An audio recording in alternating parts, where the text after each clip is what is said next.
Drowning in a sea of desperation, and I sing a prayer to my Lord. away from. We are recording. Ladies and gentlemen, welcome back to Thrashers Paradise. Today, I am very honored to be joined with Gato. He is the bass player to Italian comedic metal band Nanowar of Steel. Gato, how are you doing?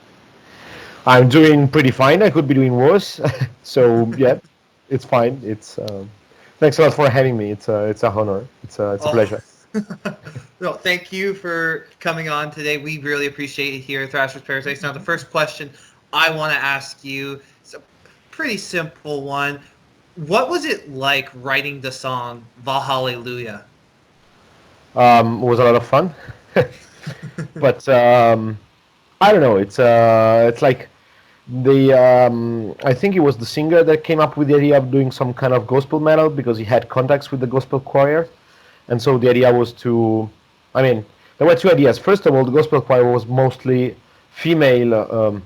How do you say, like dominated, so to say. It was a good excuse to get in touch with them. I'm kidding. No, no.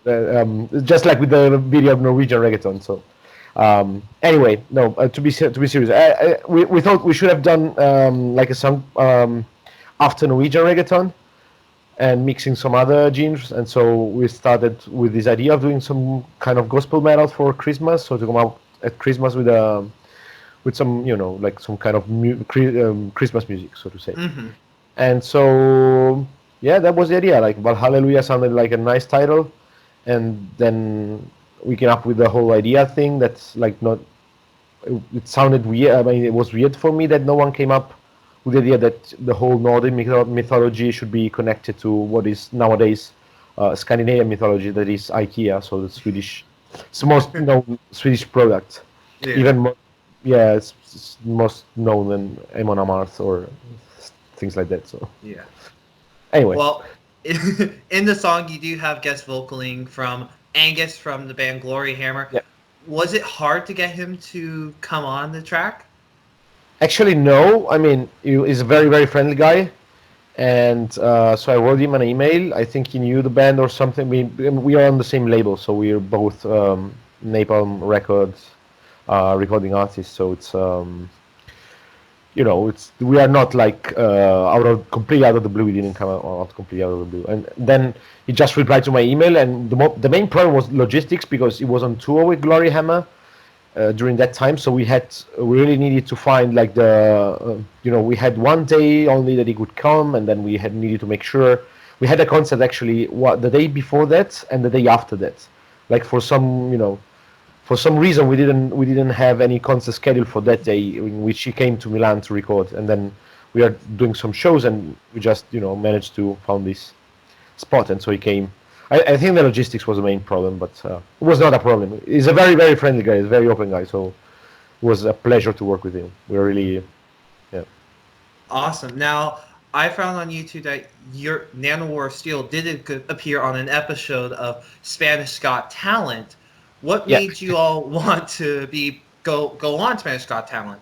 Well, we didn't want to go there in the first place. I mean, they invited us. Okay. So yeah, the thing is that when we released this Norwegian reggaeton single, I think it went into the Spanish charts or something. Was like in the trending in Spain and in Italy at the same time. The video was, I think, was not exactly the video. Was like a reaction video to that went trending number 2 on YouTube Spain for a few days. So it was a lot of buzz in Spain around this song, and there were we had like literally hundreds of thousands of views coming from Spain and thousands of people writing us and stuff, and so it turned out that there were like a bunch of people working in the production of the Spain Got Talent show that really fell in love with the song, and they sort of forced us. They told us we should participate, we should join the show. And the thing is, we thought that everyone was on the same page in the sense that the judges wouldn't, they also knew the band already, or they had listened to the song as just like the production of the show had like. It turned out they didn't. So 2 of them hated the song and they thrashed us. So we were disappointed. But the idea was, like to get exposure. So Yeah. that's you. we wouldn't have done that in Italy because you already have like sort of a name in Italy, so we are sort of a famous band. So doing that would have probably been more damaging than like than any other thing. But in Spain, we were not so famous yet, so we thought, okay, let's get some more exposure. And the other idea was to try to participate in the Eurovision song.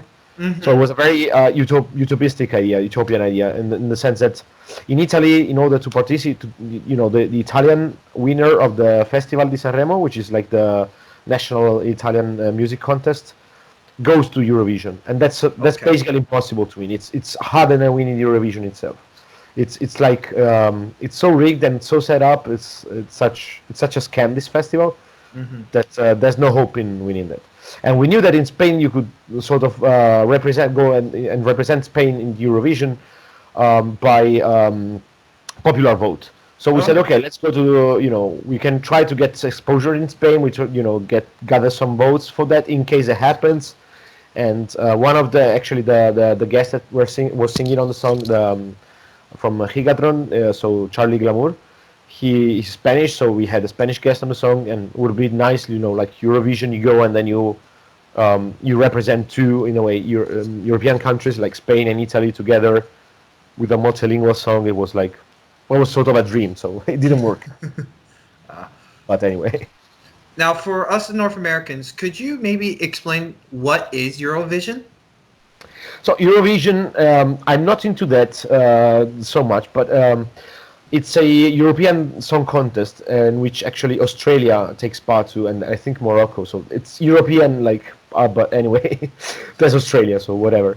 It's an international song contest, and there's like every country's sort of presenting the best of the best they have produced that year, and there's like people vote, and then the winner of this contest. I think like the whole Eurovision festival is a few days, like, and they show this every night. There's all these artists singing their songs, and then in the end, there's votes. I think people can vote from like online, and there's every country has so many votes, and then countries can vote for other countries. There's this mechanism, and then in the end, you sort of elect the best of the best, which is actually never what happens in the end. Anyway. All right. Now, with the high popularity of Norwegian Reggaeton, were you expecting it to be such a hit? Well, no. I mean, we knew we had to push it to be a hit, I would guess, because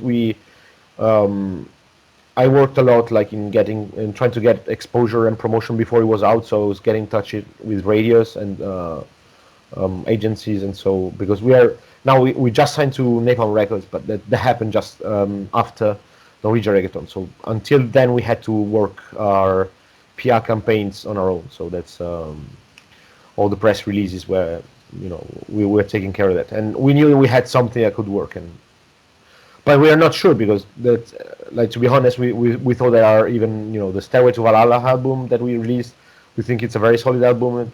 It's not just a comedy, but if you listen to the songs, they sound pretty well. I would say it's a solid power metal album. So, but it's hard to get things out. So even if you have a good product, then it's very hard. There's just so many things going out all at the same time. So, but yeah, it was a good surprise. So in a way, I mean, we were uncertain up to the last moment. So.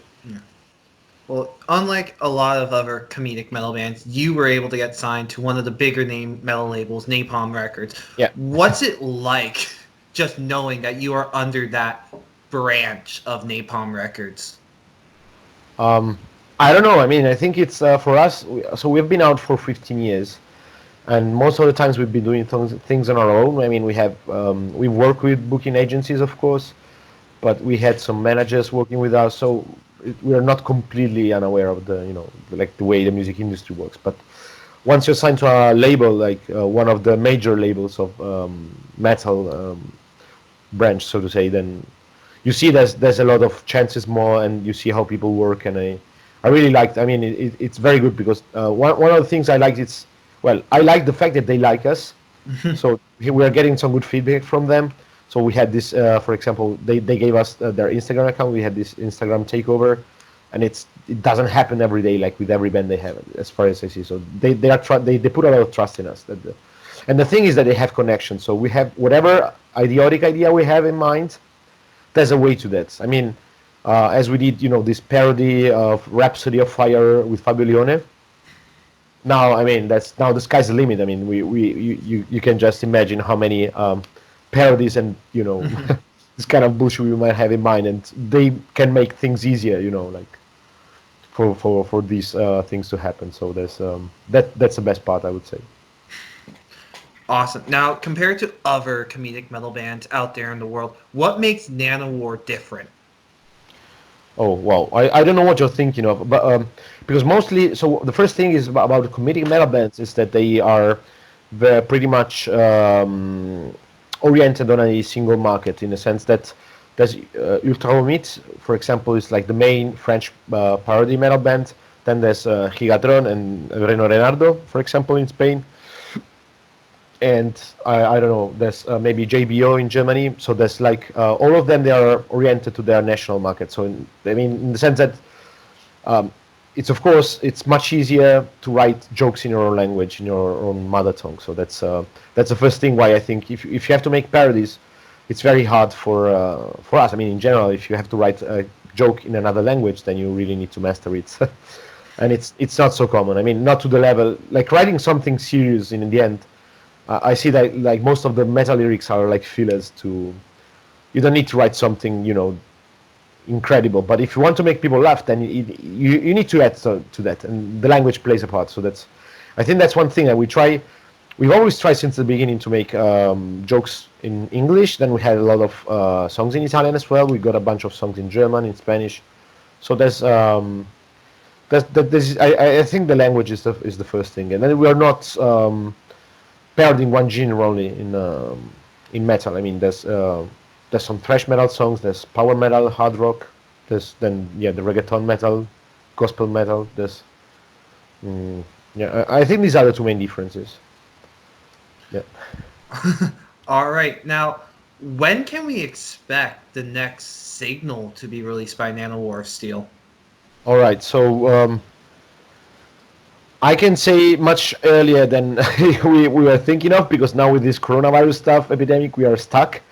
And then it means we'll be working on the new album. Like I think every other band, if you cannot do it, just go and write songs. And the thing is that we had already pretty much a lot of good ideas that would make it for an album. So we're working on that at the moment. I cannot say anything because it's uncertain, of course. But we got a lot of ideas, and we got a few songs that are already written. So I think the goal is like maybe to have all the songs written by the end of the summer, maybe, and so we can talk with Napalm and organize the recording sessions and the release and this kind of stuff. But yeah.